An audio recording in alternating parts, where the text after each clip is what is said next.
coast to coast. And here's we got another. The WNBA community has erupted in outrage following Jacy Sheldon's vicious attack on Caitlin Clark. And they're making it clear that they want Sheldon to face serious financial consequences for reckless actions that could have ended the career of women's basketball's biggest superstar. Sheldon was obviously targeting Caitlin Clark for the majority of this game, and that is because she protected her the game was filled with one-on-one situations up the court and then transitioned into a lot of doubles in the half court. But for me, it was punctuated by Caitlin Clark's last play before leaving the game, in which she basically stares Jacy Sheldon down and says, "If you poke me in my eye, I will shoot it in yours." She also crosses her favorite spot, the free throw line that extends from the logo area, Big U3, to Jacy Sheldon, yells at the Connecticut bench, yells at the crowd. When she and Jacy Sheldon reunite, Caitlin enrages the crowd by essentially telling Sheldon, "You are a bomb." Fans are urging the WNBA to impose a hefty fine on Sheldon, saying that this will finally send a message. If the league won't protect their golden goose through proper officiating, then they must at least make the financial punishment so severe that future attackers will think twice before targeting Clark. Every time Caitlin Clark takes the court, her opponents act like during what should have been a routine Tuesday night game between the Indiana Fever and Connecticut Sun. We witnessed yet another chapter in the ongoing saga of Caitlin Clark being treated like a human punching bag, while the WNBA turns a blind eye. The opponents aren't playing ball. They're strategically ambushing her and trying to injure her. Sophie brings composure, and what she did last night is completely valid. The WNBA is doing nothing about it. The attack was so obvious and dangerous, though, that even bystanders were unable to overlook the motivation behind Sheldon's actions. If you have heard, the Ohio State team in 2023 detested the Iowa team, and Jacy Sheldon was Caitlin Clark's direct opponent in these games. As I tweeted, forget DJ, this is Caitlin Clark's one true rival.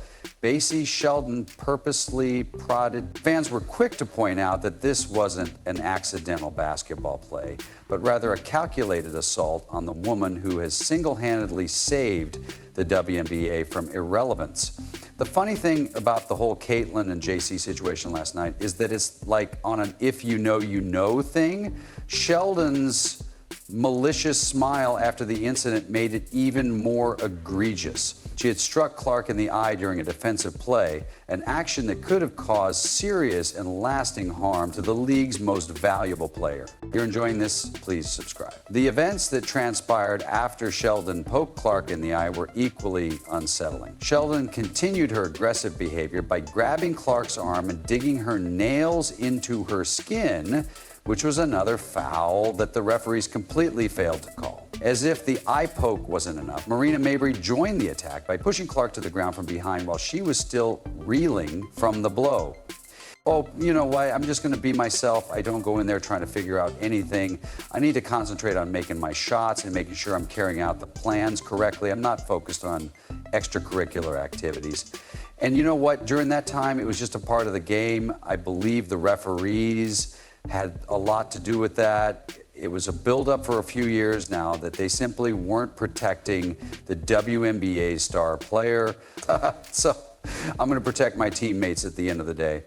And I'm a team player, so it's all good. Shortly after Sheldon's attack, social media erupted with calls for harsh punishment, with fans demanding anything from season-long suspensions to huge fines. The hashtag #BanJaySheldon went viral on various platforms as fans of Caitlin Clark bombarded Sheldon's Instagram account with harsh criticism comments, ranging from calling her bitter and unprofessional to questioning whether she belongs in any, even though she was playing tough defense on Caitlin until that point, she leapt forward. And it's not like it's defensible where you can say she tried to get the ball because her hand was so far away from where the ball was at that point. It's not like Caitlin was dribbling the ball up near her face professionally. Even if you look at it from the side or from behind, it's so obvious that she just jumped out towards Caitlin. and got her in the eye immediately. Even well-known media figures joined the chorus of outrage, saying, "What is going on in the WNBA? Protect Caitlin Clark at all costs. Please, enough of this, please." She wasn't ejected for this. I don't know. The broadcast was discussing it, which is why Sophie Cunningham even had the chance to hard foul her at the end. I don't know what you do, but the league needs to do something. When well-known entertainers are openly criticizing this kind of mainstream media attention is exactly what the WNBA doesn't want. Negative publicity that exposes their systematic failure to protect their most valuable asset. How, stop the fighting, he thought they meant the WNBA. What is going on? Protect Caitlin Clark at all costs. Dave Portnoy from Barstool Sports wasn't holding back when he called the attackers jealous loser punks and suggested they should go play in a recreational league where no one cares. The numbers don't lie and show that the WNBA owes its current success entirely to one player. Dr. Ryan Brewer, an associate professor of finance at Indiana University, Columbus, claims that Caitlin Clark was responsible for an astounding 26.5% of all WNBA economic activity during her tenure, which helps you understand why fans are demanding such harsh punishment for Sheldon. Brewer's predictions for 2025 are even more astounding. He believes that Clark could generate nearly $1 billion, 0 cents, zero, in total economic impact for the WNBA this season. That's billion with a B, a figure that dwarfs the entire previous history of women's professional basketball. To put this into perspective, that's more than a quarter of the league's financial success tied to a single player who was making just $76,535, 0 cents in her first year. Activity that makes it possible for her to be singled out and possibly hurt turns into something not only immoral but also financially disastrous. Listen, Caitlin Clark is currently in the NBA because the referees aren't going to protect her. She only has one teammate, and that's her who will take action. For example, yesterday's Malice in the Palace activity called for it. You guys should have been throwing hands everywhere. How does one get poked in the eye, then get thrown to the ground, and then receive a technical foul? Don't any of your teammates want to step up and fight? None of that. They simply appear to be saying, hey, we know that you have been focusing on Caitlin Clark. I'm even watching now and I'm thinking, wait a minute, how are you guys allowing this to happen? How aren't you guys shielding this girl? She's obviously a superstar now, but don't you think that none of the other WNBA stars receive the same treatment as Caitlin Clark? If you don't, you're going to screw up and damage all of your ratings, numbers, and the WNBA's response to the Sheldon attack has been nothing short of pitiful. Sheldon received a flagrant 1 foul, which carries an automatic fine of just $2,000. Marina Maber's technical foul was upgraded to a flagrant 2, resulting in a fine of $400, 0 cents. To put these penalties in perspective, that's less money than most people spend on a nice dinner. Meanwhile, Sophie Cunningham, who finally stood up to defend Clark, received not only fans aren't just angry about the insufficient punishment, they're actively organizing to demand change. Several petitions have emerged calling for more severe discipline, with hundreds of signatures accumulating in just a few days. The sentiment is unanimous, the message is clear. Attack Caitlin Clark and pay $200, 0 cents, but defend her and face multiple punishments. The league has also hit her with an additional undisclosed fine. Fans are demanding fines in the tens of thousands of dollars, arguing that anything less than a month's salary isn't a real deterrent.